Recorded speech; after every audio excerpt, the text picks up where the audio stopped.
Hello and welcome to another edition of GNAT-TV's In-Depth Series. I'm Andrew McKeever, the news director here at GNAT-TV's News Project, and it's a pleasure to have you with us today. It's also a pleasure to be joined here in the studio by two gentlemen who are going to be talking to us about a highly relevant subject that many high school students, and probably more particularly their parents, are quite interested in, and that's how to pay for going to college. Financing college expenses, student loan debt, as we all know, is a very hot topic these days, and these two gentlemen here will help us navigate our way through that jungle, I guess would be a fair way to describe it. We're really pleased to be joined today by Scott Giles, who is the president and CEO of the Vermont Student Assistance Corporation, better known by many as VSAC, and also by Patrick Leduc, who is the Chief Information Officer and Vice President of Career and Educational Outreach. Gentlemen, welcome to GNAT. Thank you very much for Great to have you with us, and thank you for making the time available on what I know has been a busy day down here in Bennington County. But what you have to tell us is, of course, extremely important and of great interest, I'm sure, to many of our viewers out there, particularly, as I said a moment ago, those parents who are kind of doing the math on how we're going to get their children through the 4 years of college. So I guess, Scott, I was just thinking, let's have you get us started here. Tell us a little bit about VSAC and what you do. Do you make loans direct yourself to the students who are contemplating going up to college, or are you sort of a conduit of information connecting those students and their parents to those sources of money? We're actually both. VSAC was created by the Vermont legislature back in 1965. So we've been around quite a while. And I think that the legislature was really ahead of its time in understanding that there are really two components to helping families make decisions about career and then education and training. One is, how do you pay for it? How do you navigate all the finances? Where do they come from? But you can offer all of the student financial aid in the world, but if you don't offer families the counseling, the support to help them navigate that process of thinking about, what is it that I like to do? What are the careers that would allow me to do that? What education or training do I need? And then how do I apply to those programs and apply for the aid that is necessary? If you don't combine those two things, we find that students aren't as successful as they could be. And so we at VSAC were created really to do both, to start working with you when you want to save for education. We often talk college, but we also work with families that are looking at apprenticeships, certificates, and programs in the trades. We provide career and education counseling to students in middle school and high school, and then provide financial aid. So we provide grants, about $20 million in grants. You don't have to pay those back. Administer about $5.5 million worth of scholarships on behalf of private donors, and then make student loans to students, as you mentioned, and then really work with families to pull all of that together so that they can develop an education and training plan that will work for their student. So how early in the process should families start thinking about this? I mean, I'm assuming that by this point in time, May or the spring of, let's say, their senior year in high school, that's a bit on the late side, but maybe not too late. But ideally, would this be something that folks would be thinking about when their children are still in elementary or middle school? We actually encourage families to start thinking earlier than that. It's never too early. We work with the College Savings Program, and May is College Savings Month. And right now we're doing kind of a competition that anybody whose child is born on May 29th, we're going to open a free college savings plan for them. As part of an effort to say it's really never too early to start saving and planning and having conversations with your child about their future, but it's also never too late. So while we kind of push folks to start talking early, Patrick and his team work with many students who don't make their decisions about what they wanted to until maybe their junior year in high school or even their senior year. Maybe you want to talk a little bit about some of what you do with that senior who suddenly discovered, I'm going to need some education or training. I didn't think I did, but I'm not going to be able to earn the living I wanted to without something extra. Right, that's a great point. So, I mean, we work with, as Scott said, middle school and high school students across the state. We're in about every middle school and high school in the state working with students.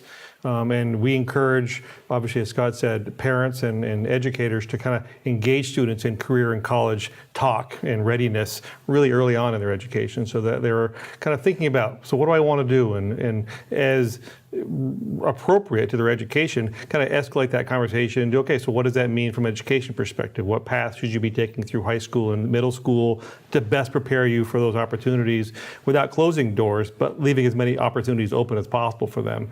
And then as we kind of move along, we start helping them with financial aid forms and kind of, how to find a college or a training program that is a best fit for you.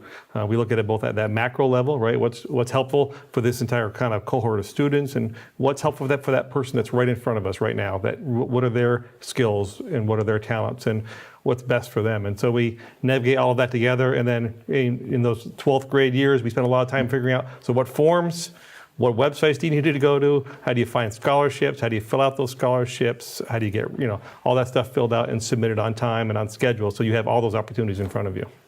Well, what are some of the sources of money? I mean, what is the starting point? I mean, I guess there's federal money available. There's also state money. Colleges give out money, to the extent that they can. Where should a parent begin when the thought finally congeals that, oh yes, we're going to be going off to college, and all of a sudden writing some big checks? One of the first things that we recommend that you do is go to the VSAC website, because we have a whole section that's just on paying for college and training that explains all the sources of funding that are available to you, where to apply for them, and has links directly to the applications. And then, we've got counselors that, as Patrick indicated, that are working with students nearly every middle school and high school. And they will go around and they do paying for college nights and forms nights nearly every high school in the state of Vermont. So, if you're the parent of a high school junior who's thinking about this, there's an opportunity through your school to come kind of sit down with a VSAC counselor who can kind of talk you through what I would call the really broad strokes of paying for college. And then there will be a night when that counselor will be back to answer maybe your specific questions about your situation. And if you're a parent of a senior, for whom this is becoming really real now, those same programs are available to you. And then VSAC is really always just one phone call away. So navigate our website, look for one of our counselors to be coming into your community. And if the timing for those things don't work out, or you're not somebody who likes to, is comfortable on the web, pick up the phone and call us, and one of our counselors will kind of walk you through the broad range of options and where you can go for funding. So I would encourage people too, if there's a lot of things that I hear that are like deterrents from people kind of pursuing that post-secondary. One is they don't see themselves in that place, and we do a lot of work to kind of help people to see themselves in that place. The other one is they feel like it's too expensive and they're not going to be able to attend. And there's lots of work we can do with people early on to help them understand that there's going to be lots of aid available for you. Don't close that door, because there are federal grants available, there are local grants available. It's not always going to be just a cost issue that's going to stop you from going. Well, one of the loan programs that's available, as I understand, is called the Federal Plus Loan. What is that? I mean, is that like a low-cost loan or something? Why is that a popular way or avenue to pursue? Well, years ago, the federal government started making available both student loans, and the Plus Loan is a loan that is made directly to the parent of a student that's going on to college. Originally, when those programs were created, it really provided access to loans that many families might not have had access to help pay for their education. One of the problems with the parent loan, though, is that Congress sets the rates. So the rate is kind of written in law, changes kind of each year. And for many years now, the rate on that parent loan has been set at what we call an above market rate that helps pay for other programs. So right now, the federal government is kind of using that parent loan to subsidize a broad range of programs, and some people estimate they're making about $50 billion a year from a mission perspective, one of the things that VSAC tries to do is offer Vermont families with lower cost alternatives. And so we offer a loan for parents where the rate is as low as 4.6% compared to 7.1% on the federal side. And that's a substantial difference. You know, it is, and it's part of the mission of VSAC as a state agency and nonprofit committed to making college and training programs more affordable for Vermonters. Is it more affordable for in-state Vermont students to stay in Vermont? Is there any benefit to that versus, let's say, going to a state college in another state? You know, each of the states usually offer kind of in-state and out-of-state tuition. So Vermont residents going to a Vermont state college will pay substantially less to attend that institution than an out-of-state student coming to attend UVM or Castleton University. But one of the things that we're finding is that you know, every state in our region is facing challenging demographics. There are fewer high school students, and the marketplace for students is getting very, very competitive. We're finding colleges are offering substantial financial aid packages in order to make their institution attractive. So as Patrick was indicating, sometimes you look at that sticker price and think that, boy, I can't afford that amount. But because the colleges are competing for students, they may offer you aid that covers more than half of the cost of the advertised price of that education. And does one negotiate with these colleges directly, like you're asking for a pay raise or something like that, or do you just sort of send them some documentation on what your annual income is, and they send you a letter back saying, well, we can give you this much? Is it worth engaging in a little back and forth to say, can you do better? Mm-hmm. You know, do you want to talk a little bit about what some of our counselors will do? The short answer to that question is, you know, 5 years ago, I would have said you would have little room for negotiation. But these days, the marketplace has gotten so competitive, and colleges are so eager to attract, you know, kind of bright young students that, you know, there's nothing that should stop you from entering into a conversation and taking a look at the financial aid that's offered by all the schools that you apply to, and talking to an institution. If you think if this institution over here has offered you a better financial aid package and you think you want to go to this other institution, I would have that conversation and see whether they will offer you a better deal. Absolutely. I mean, that's what we recommend to our students and the parents as well. And we also, sometimes our counselors will reach out to an admissions officer and advocate on behalf of one of their students and really try to, you know, market them a little bit. I mean, the student has to do their homework, has to have their ducks in a row, really done their academics, written all the right essays, and really are ready to go and are committed. But when those present themselves, those colleges want those students on their campus, for sure. You know, I've often wondered because, as you say, there.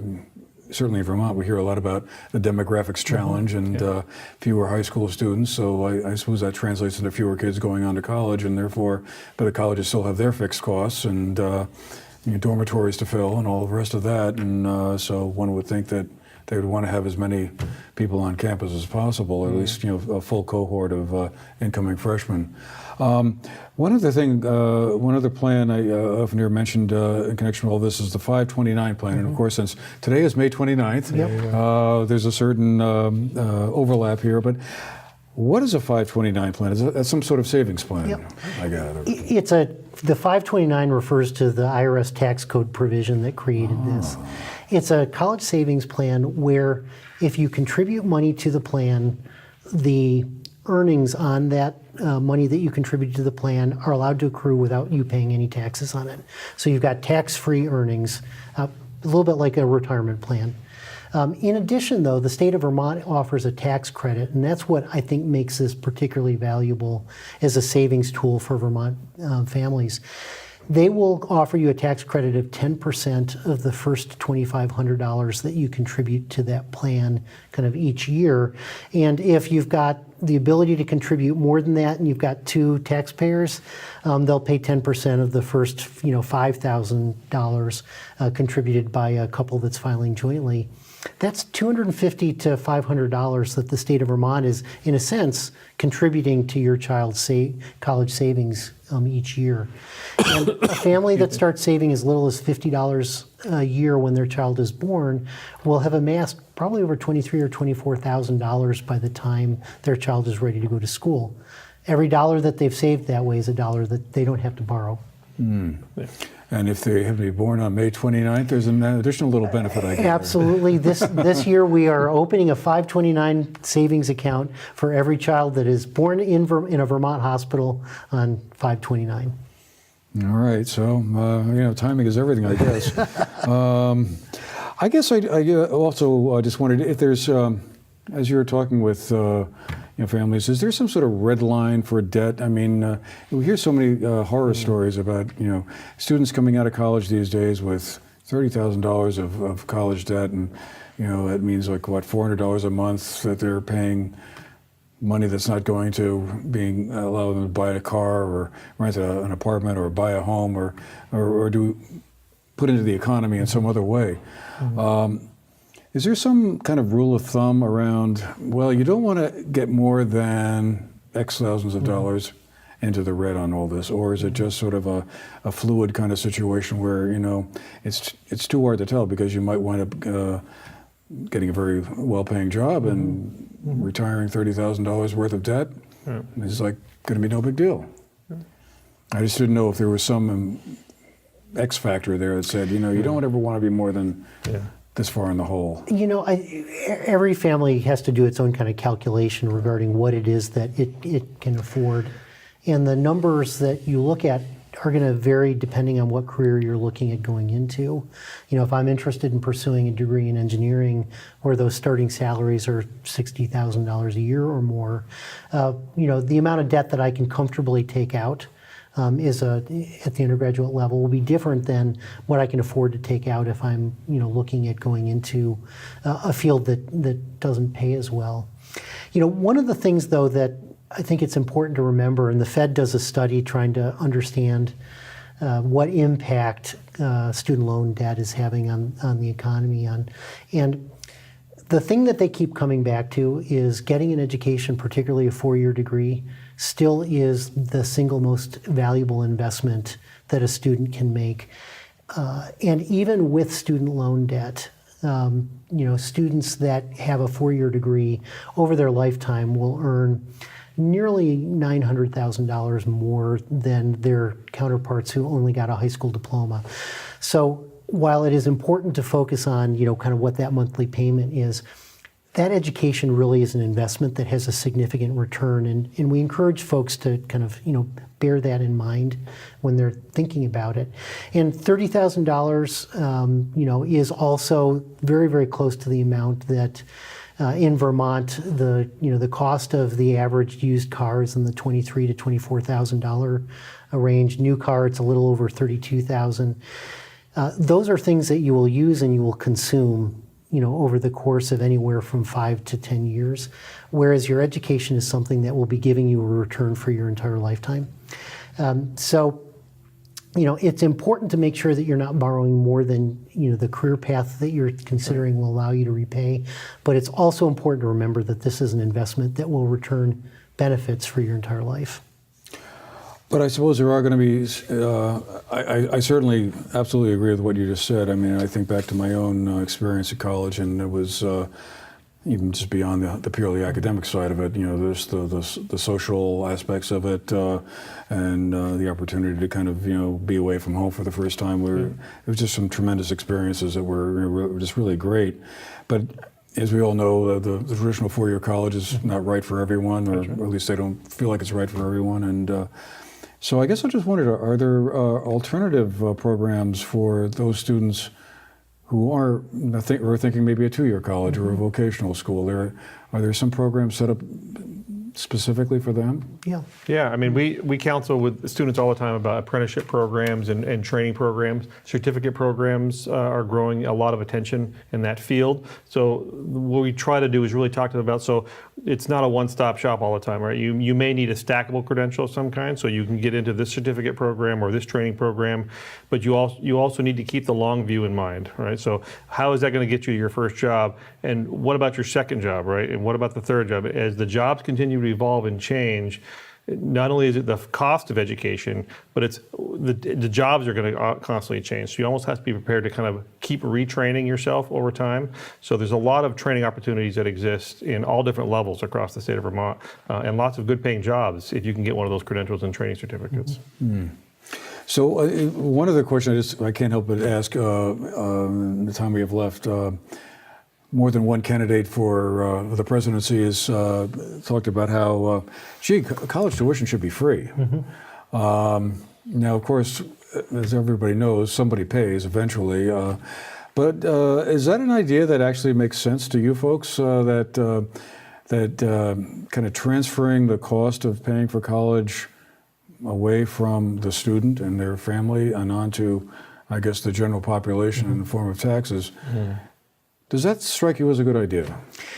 You know, this is always kind of a tricky question, and VSAC's focus, you know, since its inception has been on kind of all Vermont students, but we do particular work with first generation and low income students.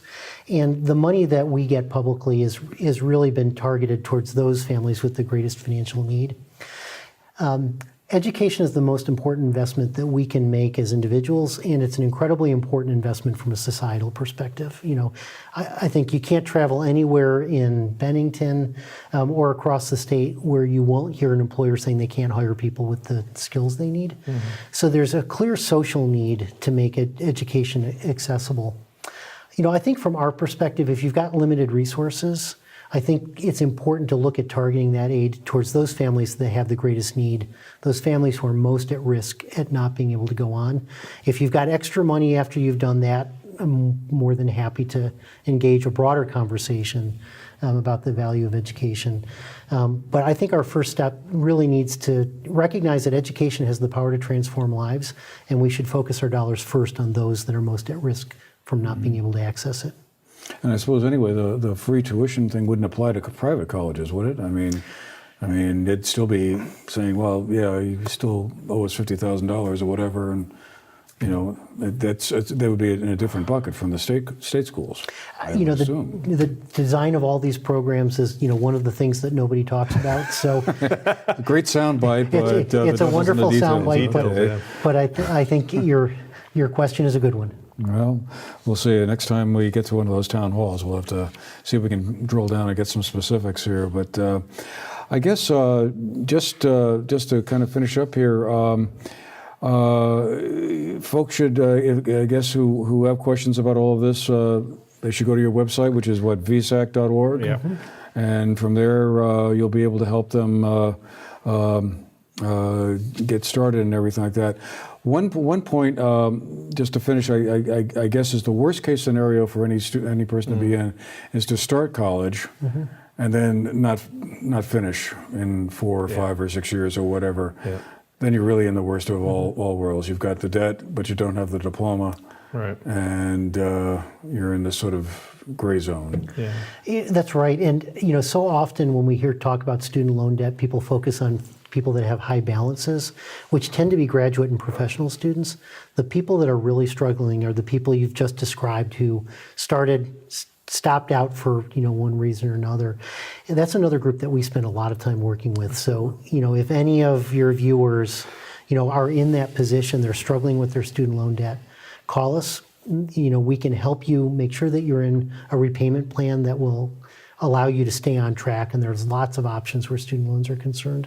And then more importantly, if you still need additional education or training, either to finish that degree or to advance in the job that you're currently in, we actually have adult outreach counselors that, you know, absolutely, that Patrick's team works with adults just as much as we work with traditional students, kind of help you get back on track, maybe get back into school. Okay. So folks who may have dropped out, or even folks who have graduated, and now they've come out and they've got this $30,000 nut to crack. I mean, can they go to you and get some guidance and assistance on Absolutely. How do we... Yep. Just go to our website and grab one of the phone numbers or send us an email. We'd be happy to help them out.